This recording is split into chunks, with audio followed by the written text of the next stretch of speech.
Correct TV. So how did it go in Siri's parents' house? Did she abuse you?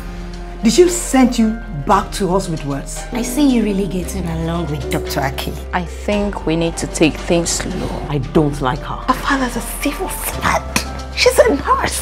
That Omolara girl, I think you're being unfair to her. Life itself is unfair. You are so lucky, Toluwani. If I'm the one that Dr. Aki is falling head over heels for like this, I would have accepted before he even said anything. How come you know where I stay? Let's just say that I should have been a detective. I know something is fishy. Stay out of her life. It's David's birthday. There's no party without you. All of a sudden, David changed. Look, there's someone somewhere that can't afford granite and lime. But we have it. Why be say now people way hungry they cash now they compare us with? You know, I really want to thank you so much. You made my day. I am so sorry.